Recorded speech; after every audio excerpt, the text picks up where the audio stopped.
Hey, Jed. Hey, I'm Andy. good. You told me you're going to How dress are like a you? pilgrim, and look at you.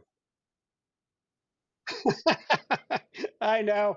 Well, you've got your good Thanksgiving themed T-shirt on here from WKRP, so at least you are representing us well in The terms of WKRP's dressing for the iconic, occasion. iconic turkey drop. We'll put a link to it in the show notes if we can find a copy of the episode. Well, welcome back, Jed. This is like a twofer. It's our special Wonky Folk Thanksgiving episode, and also you're welcome back. It's great to see you.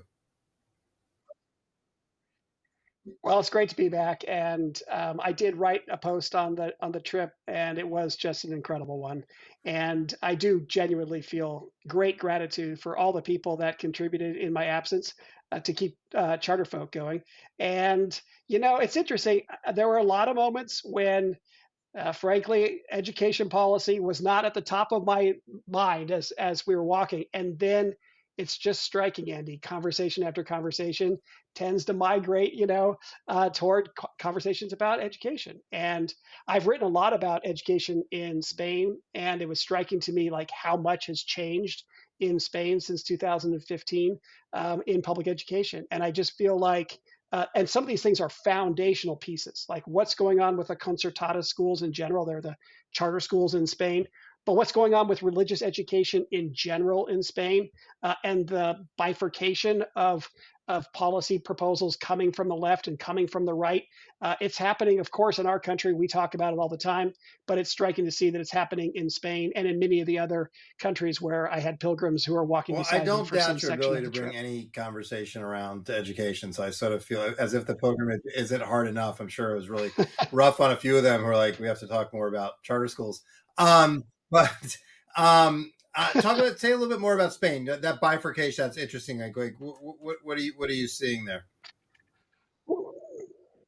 Well, I remember at one point that like Darrell Bradford and I were talking about the issue of, hey, charter schools need to build more middle class schools in order to build our political strength. And it reminded me of being in Spain in 2015, where I went to visit a lot of the concertada schools. And the concertada schools, they are like charter schools, but there are some very important differences. But just for shorthand, let's call them charters or something similar to. And I remember at the end of one of my visits, I said to the lead of the school, "So what do you guys do around advocacy? What do you do to make sure that your funding isn't cut and that they don't take away your facilities? And what's going on with all of the other regulatory matters as they relate to charter schools?" And the guy was just puzzled. He was just, "What are you talking about? Wait, like advocacy, like somebody would go after us? I mean, we got all sorts of middle class parents in our schools, and no one would dare go after our schools. So we don't even need any advocacy, right?" Now, the interesting thing is, if you look at like 2019, the concertada schools really became a target from the left. And starting in 2019, there is a big push now to try and defund a lot of the concertada schools or to heap new regulation on them. And now you have a bunch of people writing about the need for the concertada schools to get their acts together. And then, of course, people want to label the concertada schools as all religious schools or not all religious schools, depending on whatever their political agenda is. But it just, spoke to me that you got to stay on top of these conditions in these different countries. I've continued to tell the story about middle class concertada schools in Spain being safer than schools in the United States. But actually, what we're seeing is the story has evolved, and unless you stay on top of these things, you find that you're That's spreading really stories that I are used just to no longer spend some accurate. time in Spain, but it's been a while, so I'm not up to speed on any of that. But that is it, and like a little bit, I'd be interested in how that's playing out elsewhere because you do American politics often end up following a little bit European politics. You see sort of rises of different kinds of political factions and so forth, and I mean you obviously saw that. So there was hints all across Europe that sort of presaged what happened here with Donald Trump. Um, what's a non-education charter school memory just quickly about the trip? Like what's say you're just back from such an amazing experience. What's like something that just like really stays with you or stands out? Well, I talked about this in the post that I wrote. My favorite moments were the people that we met new and the people that were walking for just profoundly personal, deep reasons. And when you have a chance to walk with people who have recently lost children, or they've lost their parents, or they've lost their spouses. There was one story too about a person who started the trip having recently just broken up with their longtime relationship, and then that person, that person's partner was waiting for her, at the cathedral in Leon, and they reunited. They're just and and it's just so striking how on the Camino you just start talking with people about deep and important things so much faster than you do in most other social contexts. And it's amazing. Amy and I are still swapping texts with people, whatever. At some point, it'll dissipate, I'm sure. But you make relationships that are important ones. And I know I'll be thinking about them That's for many, amazing. many That's years really to come. amazing. So you're back. What are the plans for Thanksgiving in your house? What's the traditional charter school dish that you guys cook? Well, I'm in Chicago, and my wife's family is here, and we have a long-standing fight about cranberries. I personally believe that canned cranberries, or even cranberries that are just textureless, where they get the skin out of it, all that stuff. I'm sorry, but those people have some kind of very serious psychological deficit or something that they even put that on the table. And I continue to insist that you got to have cranberries with the skins on. And every year it seems like it's on the verge of like literal, civil war within the family breaking out over cranberries. But thus far, we've been able to keep our Do you differences make them from civil. scratch? We'll see what happens this year. Yeah, Absolutely, there's no other way to do it. that's How what about we do. you? We I make mean, them well, from anyway, scratch. what's your I'm not as like Thanksgiving as strong. tradition? Like, I don't think people who take them from the can are psychos like you do. But we definitely, yeah, we make them. It's one of those things I think that people like. Until I watched my wife do it, I just sort of thought that must be kind of an elaborate thing to make homemade cranberries. It's really not. So it's one of those things. Once you learn how to do it, you're like, oh, this is actually really straightforward to make it really, fresh and homemade and good. So we've got Any other special, any other special food or we do tradition you've got different going on this things. year? My wife's family has some long time traditions that we've sort of adopted. We've got a big group coming in, and so our big tradition is we were cooking for I think 16 or 17. It's going to be a really eclectic group with family, and my sister-in-law is coming in, and with her family, so it's going to be great. And my girls are seniors, so we're also like it's a nice one to have at home, have everybody here. So that's what we're looking forward to in a couple of quiet days with family. One of our traditions, we don't do it every year, but most years we do it, go around the table. We What's do one that as thing that well. you're Yeah. most grateful for this year? Um, maybe to extend, maybe and to tie it into education policy or education developments. Is there one development this year, Andy, you would say you are most grateful for? Hey, this is something inarguably positive that's Oh happened my in gosh, our that's world. such a good question. I think there's a lot. Uh, at the national level, you're not seeing a lot that's inarguably positive. I think we all see that, and there's a lot of confusion, and we can talk about that. I continue just though when you get down and you just get back out into schools. I mean, there's so much positive stuff happening, and people are working hard, and that's across the sectors. You're going to find that. You're going to find that in public schools and public charter schools. You're going to find that in private schools, and that's what kind of keeps me like if like an alien landed here and you only got the atmospherics of the national stuff, you would be neither like very thankful or very optimistic. But like it thankfully that's not like the sum total. And so I'm just thankful for just like people are out there just every day trying to do really interesting stuff for kids. It isn't always the really fancy stuff, but it's blocking and tackling to make things better for kids. So that would be mine. What about you? We should Let me we just should ask one rehearse question this on too, this so though, I because I can feel like I could I give feel you like my compelling. But getting to spend time in schools, you see it. So that is mine. Well, what are the routines that you use personally just to get into schools as much as you can? I'm now trying to make it a point every time I visit a new state. I was in Idaho and saw two extraordinarily great schools in Idaho. I was just blown away by them. But the week before, I had been in Colorado and again saw two great charter schools right in the Denver metro area. I And ask. so just I just ask. putting that Yeah. that And look, it's emphasis, harder you just now. go to Like, go. Yeah. when my kids were younger, I didn't want to be traveling so much. So building that extra day and, staying over, coming in early wasn't, something I wanted to do as much now. That's an easier thing to do.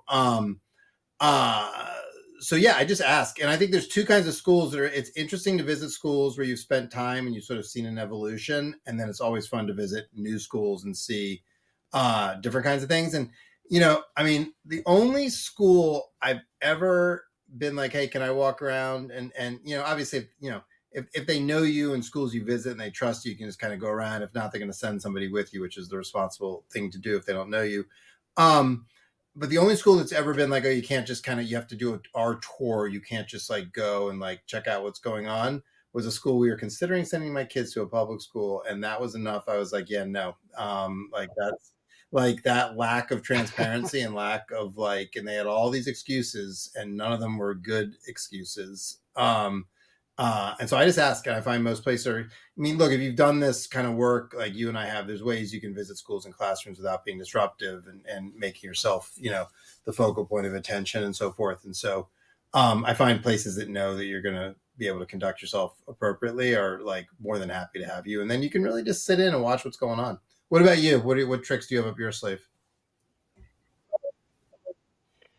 Well, school visits. Look, I just can't keep leverage on myself unless I'm going there. And I mean, it was great.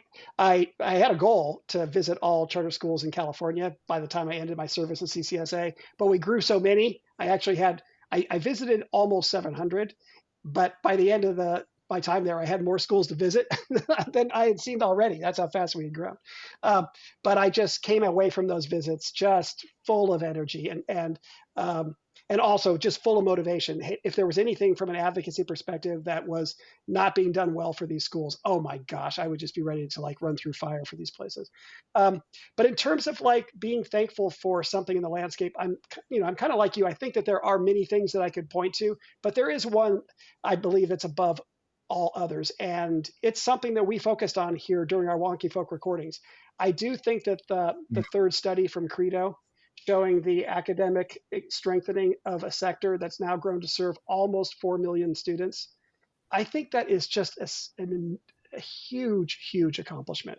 And I know there are some that are quibbling with the data and they say, oh, the amount of positive benefit isn't that great statistically. But I also feel like there are a lot of responses to that because these are data that show that every year that a student is in a charter school, they have this incremental additional learning, and almost all of them are spending many more than 1 year. Sometimes they're spending their entire 13 years within a charter school context, and you add up over that period of time, that incremental increase in support is just it's I think an amazing thing for our world to have accomplished. And I think it brings more oxygen into our room and makes us feel a greater sense of moxie to just keep going. But then also to have had Mackie here, first of all, for Mackie to have been able to do the study and to find enough access to enough data to get it done, and then to be such a great evangelist going around and talking about it in very compelling terms, as she did here at WonkyFolk. You wrap that all together, and I consider that a really big thing on the Thanksgiving table for the Charles That's a really good to one. feel That's a really good for. one. And I guess something else is on the theme of being thankful. Like that's a remarkable thing you just said, 700 schools. And like, I think I'm very thankful when you get out and you talk to people, you realize in jobs like you and I have had, you get to see a lot of stuff and you get a nice field of view. And so you can sort of see where things fit together and where they're divergent. And like, it's very frustrating to me that that is not the experience for the average teacher leader. They get like a very sort of myopic training. And then basically, depending where you student teach and then where you end up teaching, often like very similar and homogenous kinds of experiences, and they don't get to see this range of things, which I think just as a professional, then you start to see, different, first of all, things can be done different ways, but then also develop whatever your own preferences are about things that you think, work or don't work in different situations, and the way we sort of we treat teachers like almost like the DMV clerks or something, and that's really unfortunate. And so like I think we should do something about that. But I'm also just thankful that I've had like those kinds of opportunities to hear you be like, yeah, I couldn't get to all of them, but I visited 700 schools. I mean, that's a phenomenal experience. Well, it was just a privilege, and the privilege that I have right now is when, and you, it seems as though you have this as well. When you call, people are like, "Yes, come by, come on by." And I mean, I don't think it's wise to get anchored to a number, but I do confess, and every once in a while, I think about, has anybody been in 1,000 charter schools yet? I don't know. And if you add up my CCSA time and what's happened since, but the most important thing is you've been in, I've been in well over 800 charter schools now, over 850 probably. But then to go to Idaho and to see across the entire state, they decided to make this residential facility where with the kids with the most severe mental health challenges that need, around the clock assistance. They tried to do it within the context of a traditional public school, and they were just being frustrated. And finally, they just said, wait a second, we have this charter school law in the state, and it clicks. It clicks, and they got something really neat happening there. And when you go and see that, and you just say, "Hey, the charter school context is providing creative ways for us to solve problems within public schooling that we just weren't able to do before," that's the kind of stuff that just puts the additional spring in my step and says, "Okay, whatever we got to do to make sure that more schools, like Idaho Youth Ranch, are able to flourish." I'm gonna do. I don't know that people listen to this podcast to hear us talk about our numbers. So we probably ought to transition towards or that'll be a different podcast. Talk about transition towards education policy at some point. I mean, the thankful thing is, it's interesting after you said that, I was thinking also like some people popped into my mind who I think are doing cool. Like there is a lot, despite like the gloomy and some of the stuff we're probably going to talk about today. Like there's definitely a lot to be thankful for, and there's just some great people in the sector kind of just putting their shoulder to it quietly and in really creative and intentional ways. Well, one of just making the transition further to just policy and education stuff. You and I had swapped some texts and emails about what's going on with CMO transition and leadership. I want to return, Andy, by the way, to the superintendent leadership challenge because there was a new article that was out that was published while I was gone that showed a group has really been deep and looked at the total number of superintendents in the country and was able to show what the turnover is there. And I think it might be something good. Yeah, we should talk about that. December, we should, and we can even get into that. I mean, what I was the note I sent to you is a conversation I was having with a friend where we were talking about how like you're seeing a fair number of successful leadership transitions just around the sector in different kinds of organizations and things going pretty well. And also there's some, some sort of merger and acquisition activity. And we see a lot of that because that's some of that stuff that we work on at Bellwether. But we were saying like, a lot of the CMO leadership transitions don't seem to have gone that well. And I think people can pretty quickly think of a few. And so that's why I sent you that note, was like, hey, what's your take on this? And then, it seems like something we should probably just talk about here. So I'll ask you the same question. Like, what is your take on what's happening with CMO leadership transition as sort of, either the first generation or places that have had a leader in place for a long time and they're transitioning? So let me see. I just had can you still hear me with this? Can you hear me now? Okay, good. I'm sorry. I had a little tech problem there. So I think that the CMO leaderships, I think, first of all, we've had significant turnover in our leadership. I don't think it's been nearly as disruptive as we've seen in many traditional public schools. But we have had some that have worked out well, and we've had others that haven't. And I'm really starting to think about what is it that has worked and not worked. And the generalization I wanted to pressure test with you, Andy, is whether you are seeing that those organizations that prioritize promoting from within within are actually having more success than those that are doing the search and bringing in people from outside. Because it certainly is my observation. This is anecdotal. I got no data, but observationally, those that are promoting from within are having greater success and mitigating leadership transition risk in ways that the others aren't. Anecdotally, that's what I see, but I'm not confident in that because, like, this whole thing is impressionistic. So I would love to see some actual data on that question. I mean, look, it stands to reason if you understand how schools operate, like which it stands to reason, and also that makes me want to check my own bias because it just seems like that's the intuitive thing. So to make sure we're not just getting a lot of confirmation bias because every time you see the promotion from within, you notice it. Yeah. But that from an impressionistic standpoint, that seems.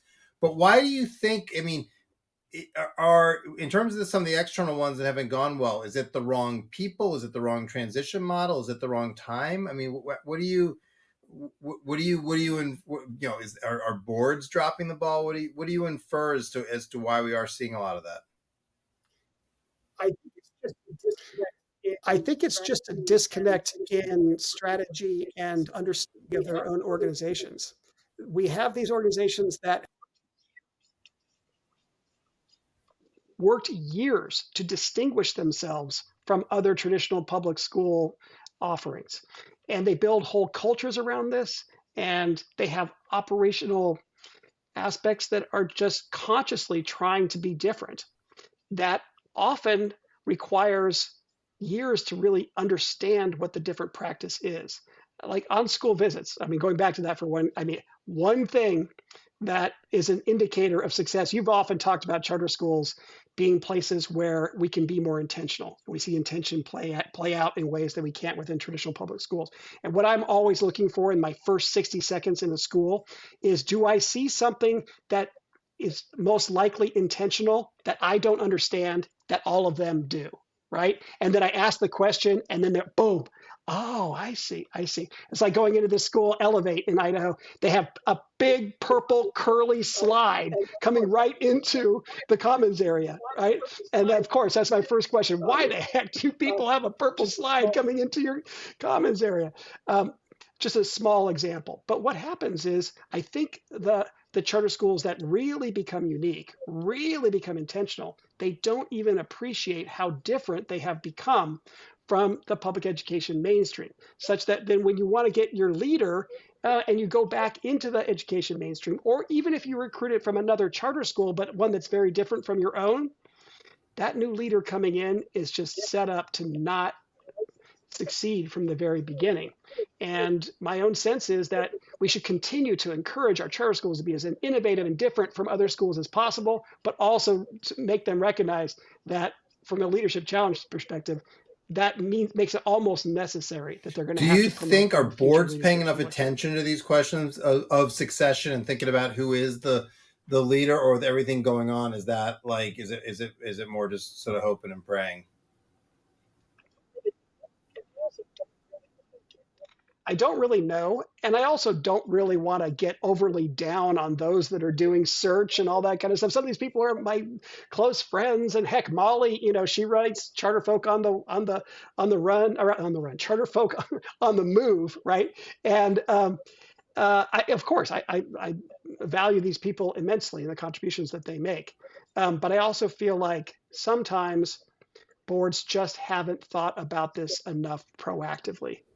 And so then the leadership challenge happens, and the only way succession really works out is if people have done it far in advance, the planning far in advance.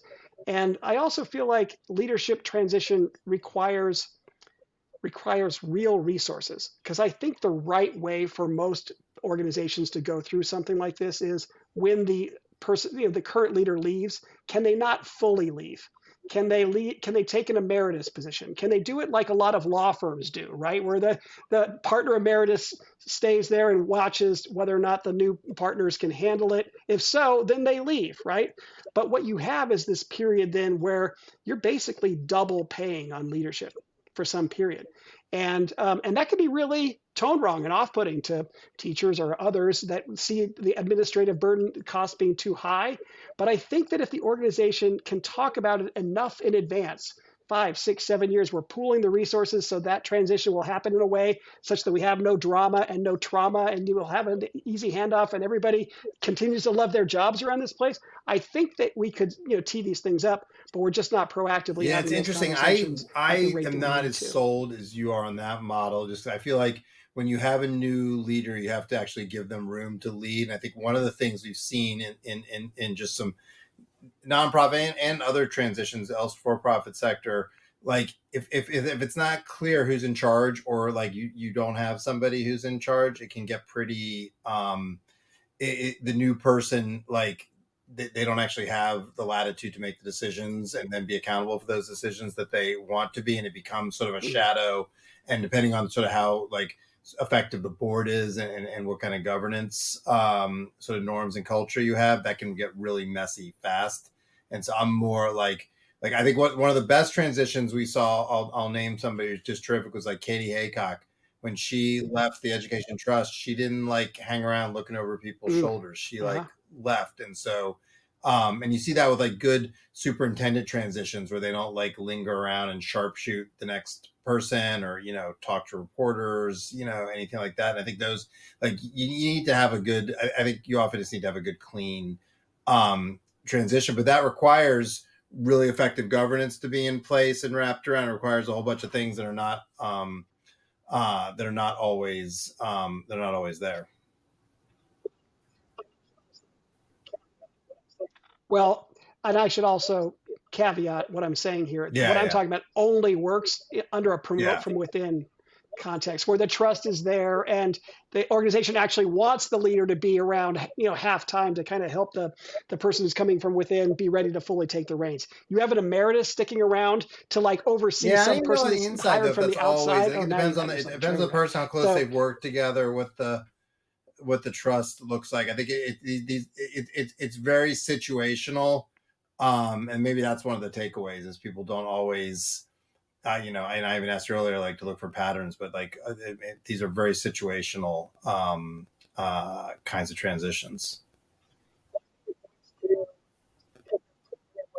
well, I think it points to, and there could very well be a lot of Well, people there's good. already I doing can this, and certainly think of I'm some sure good there are. But examples. There's um, definitely some big networks in there's California where you've seen like a good examples of that, where people have been able to kind of work themselves out of a job. sure. So maybe we can find the people that are most obsessing on this particular topic and learn from them sometime in 2024, because it seems like it's a point of risk that we probably Yeah, could definitely. And there's take just a on lot of in there's just a and lot of sort of improved ways. generational leadership transition happening. So yeah, we should definitely come back. Well, before we transition out for this one, um, your own transition, like were there any big ahas there that you came away with, or things you would have done differently, or big lessons when you reflect on that? I think that, well, I don't want to pat myself on the back or what. um, but Myrna has taken CCSA after I left, and she had gone to great public schools now in Los Angeles, but she was also the person that took the reins of CCSA when I went on my sabbatical. So I was constantly having that conversation with my board. Hey, if you get hit by a bus, who is it? But not only do I have the conversation with the Yeah, board, I mean, I had the conversation with Myrna. I had the conversation with our senior leadership team. Um, and I think yeah, immodestly, it turned out to be pretty good. Um, but there also were some other things about that particular transition. They could have been done better if I had been even it's more funny you thoughtful go there. about it. That was a good one. But I was thinking uh, San yeah, Diego, but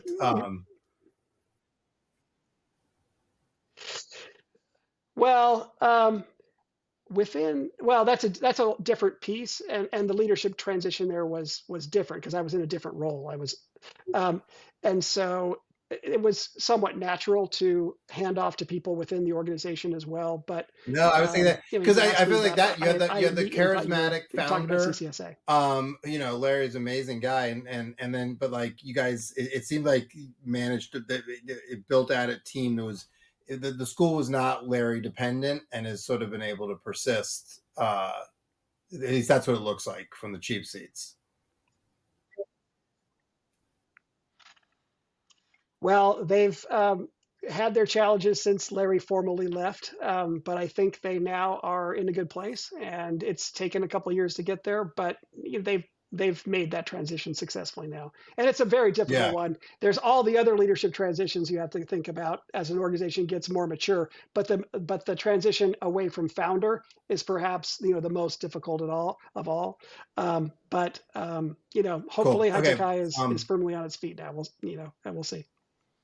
But but I wanted to, in terms of like putting people on the spot about their, specific context. Let's come back to Virginia here, and you and I were talking about the Virginia elections, and we did some, I did some pontificating on what I thought the election trends were going to be, and now we've seen what these results have turned out to be. I What's can give your you a one shorthand word on what we have shorthand. to learn from the Virginia Abortion. results? There's your word. Okay. That I mean, I think that's the big like.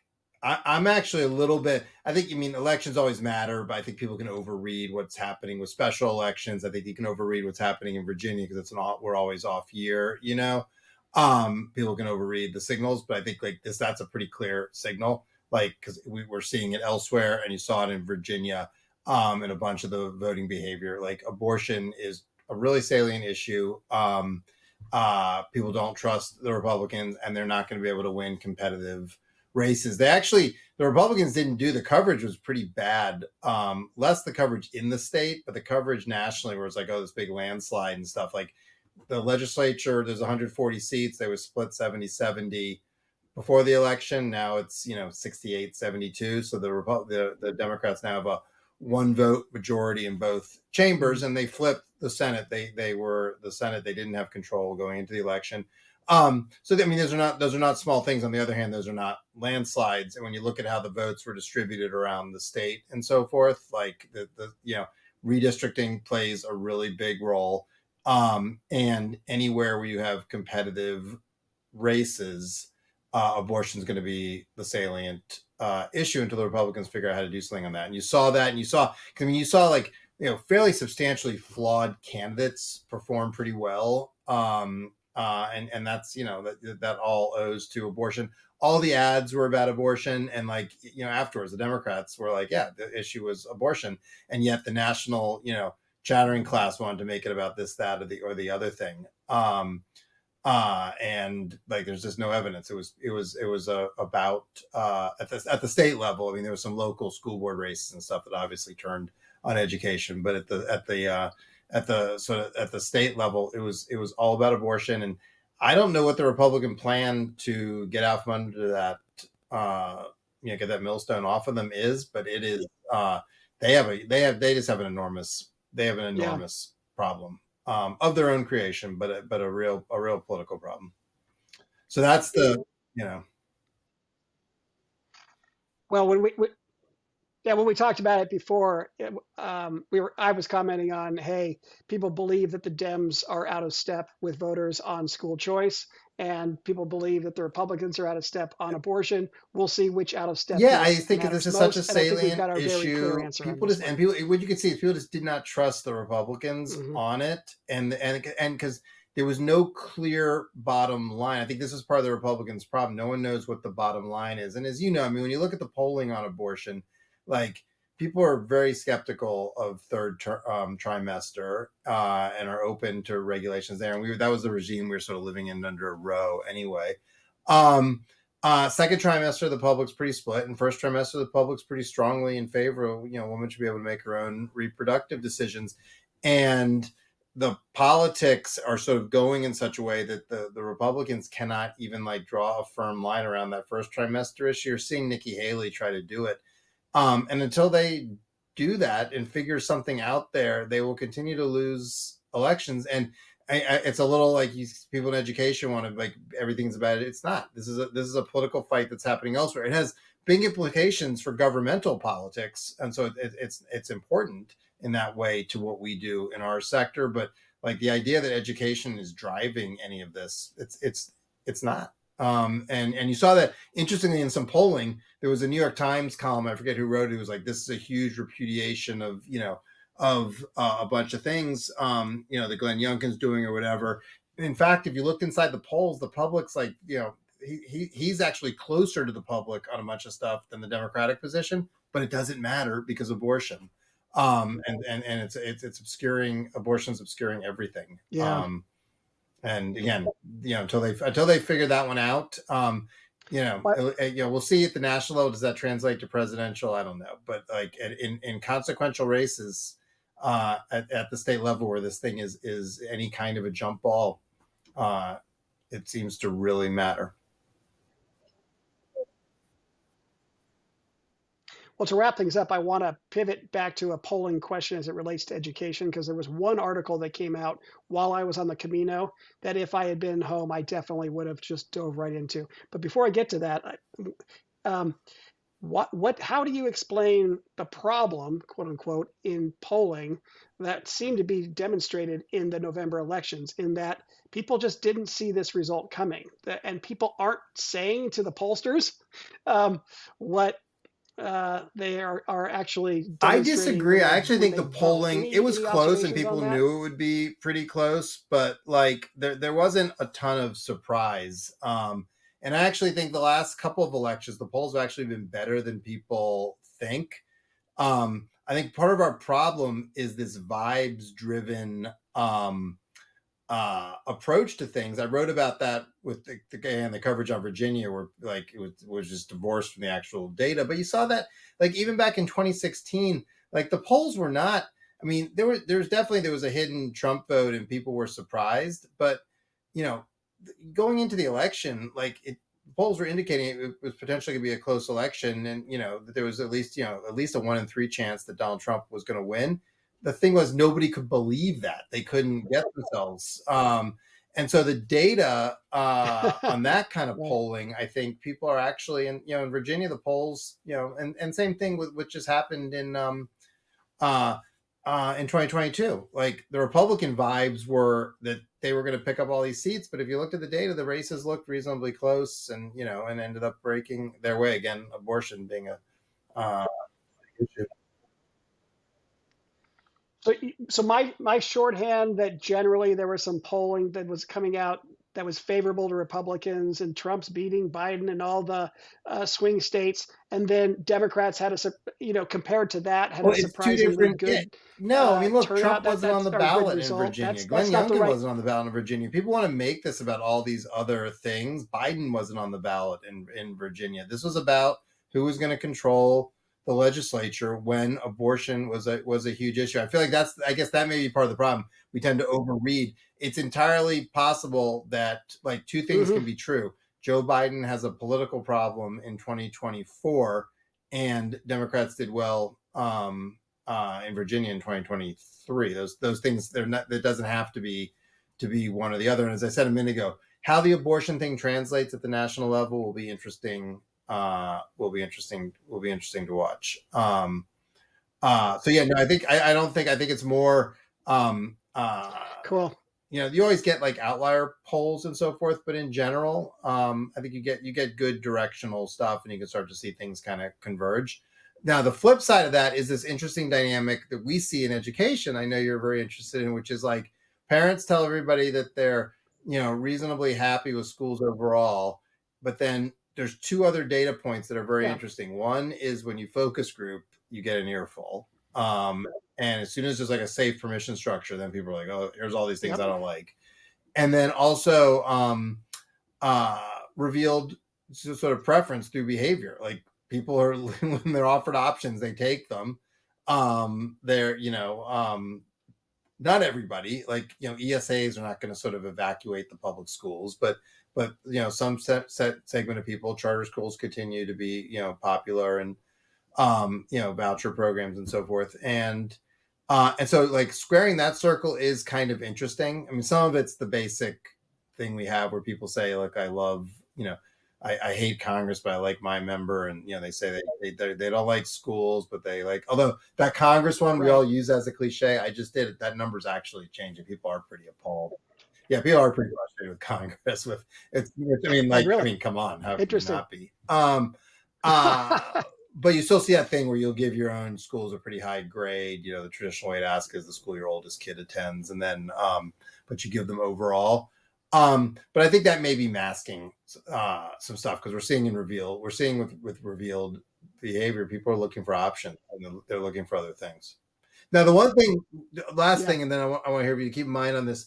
These things always conflate, and this is the problem. Like in politics, it's like we always use the wrong track, right track numbers, and like it's entirely possible. Like you go ask voters right now, is the country on the right track or the wrong track? You are going to get voters in that wrong track number who think it's on the wrong track because Joe Biden's not able to do all the things he wants to do, and the Republicans are stopping him.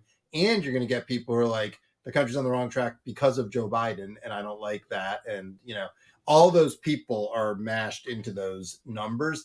And it's the same thing with schools. And so you're getting people who are, that, to the extent people are frustrated, they're not all frustrated about the same stuff. Some think the schools need to go further right. Some people think they need to go further left. They need to change this and that. It's a all that gets bundled up in that like level of, they're not all dissatisfied about the same stuff.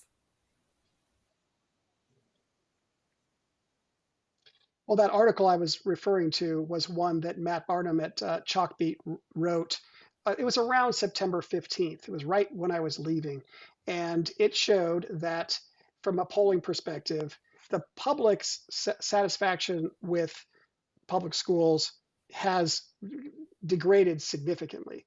But parents report in the same numbers satisfaction with public schools as they ever have.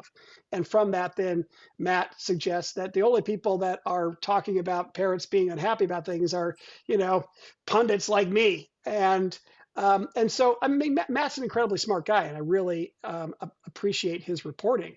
He's just so consistently thoughtful. I don't agree with every article by any means, but this is one where I just feel like there is a disconnect between not only what we're getting in this last round, but what we get in general from parents. And like you're talking about, what are the observed behaviors? When we see Iowa project what the number of parents would be who would have taken advantage of a voucher, and they build their state budget around that number, and then the numbers are just way larger than they projected, and they cut it off. If they had actually let it go for another few weeks, goodness knows what the numbers would have been. So it seems to me that we're seeing some once in a generation very big changes in policies that are happening, especially in these red states where they're now doing ESAs and vouchers for large numbers of parents. And it seems to me as though this is a place where pollsters should really be diving in. Okay, in Iowa, what were people saying? What were parents saying about their options at that point? Which ones actually chose to try to make use of the voucher, and what does that reflect about what they really believed about their own schools? And then can we extrapolate anything out from these experiences where we're seeing the big shift in policy to other contexts where we really more deeply need to understand what parents are thinking about public education these days? I think I think you've got I think you're on to something, and there is, if the preferences are muddled, and I do think we need to figure out some other ways to be asking these questions. I mean, there are some polls that do a nice job with like A/B testing and give parents different information, or do ask some, but I think there's work to be done there. And I'm still continually struck between the difference with interviews, focus groups, and polls when there's a permission structure for people to actually really be candid. And it may also be, look, people often when they're being polled, in my experience, sometimes they know what they're being asked. And like, are you being asked, like, do you support the public schools? And people do. It doesn't mean Right. you're happy with them and so forth. But if you're being asked to grade them, do you support your local public schools? And people are like, yeah, the last few years have been rough and I support them. I mean, you saw this, like, I think this, like, one of the most pronounced things that you saw, this was a while ago now, but when Clinton was impeached, you saw, nobody could understand why his approval ratings were going up, but they were probably going up because voters knew when you were being asked about job approval, what they were really asking is, do you think the president should be impeached? And people didn't. They weren't. And then you'd ask a bunch of sub questions that people weren't happy with his conduct. They weren't happy with what he'd done. And they would give him terrible marks on all that kind of stuff. But they give him high on job approval because it was like, yeah, they knew what they were really being asked is, do you think he should still be president? And their answer was, yes, I do. I don't think he should be. I don't think he should be removed from office. And I think the Republicans are overreaching. That's what they were basically saying. And I think you have some of the same. I think you have some of the same thing going on here. And then you also have a layer of cognitive dissonance, which is like, it's hard to, like, you're really going to say, yeah, no, my kid's school's, not working and so forth. You're starting to see, I mean, there are some shifts. That one thing on giving your kids' school higher grades, we saw some shifts, particularly among African Americans. That number started to drop. So people are aware of some of the challenges, but I still think that's a hard thing, and that shows up. And so I don't think it's any one thing, but some different things show up in that polling and how we should think about it. But the biggest one being what you said, revealed preference, which should terrify people who support public schools, who I count myself as one, is just that issue of when people are offered options, even in some cases where those options aren't as quality as what they're getting, they take them. Like any other industry, you'd be, that's what would keep you up at night. And we just sort of whistle past the graveyard on that stuff. Yeah, and I think the subtext of the questions for parents, this is cognitive dissonance, but just put a little bit more specificity into it. It's really a difficult thing for a parent to continue to report that I'm doing a good job of parenting, and to at the same time say I have my child in an educational setting that's not optimal or not good for them, right? And so it seems to me as though we should find some better way to be able to ask that question or those questions. Maybe focus groups are the only way we're ever really going to be able to elicit the kind of vulnerability and honesty that we need from parents. Maybe over time, what we can do is just get to a place where people actually have enough choices and the cognitive dissonance doesn't matter anymore because there's enough behaviors to measure. And these are local things. I just did a LinkedIn thing yesterday with Christine Pitts and Andy Jacob, who are both education experts and they're Portland public school parents. And one thing they were both sort of saying, both as we were getting ready for it beforehand, and I think they gave some voices is during the LinkedIn, is it's also hard. Like there's social pressure and so forth, and so people, and they're like, there's this, and Christine was saying, she gets lots of communication from people who are really frustrated with the strike, but they're not going to say that because they can't for professional or social reasons, and that that's an issue. Tying this back to Virginia, the big thing we saw in Virginia, I think, when I look at the results of like the school board races, was like a clear message. What voters want is they want you to be normal. Like the most bombastic characters on both sides were getting wiped out. People like, I think people like, wow. The fringe of both parties are they're totally addicted to drama around the schools, but the average parent, that is not what they want. They want their schools. They want people to act normally and run good schools, and they're not on board with this stuff.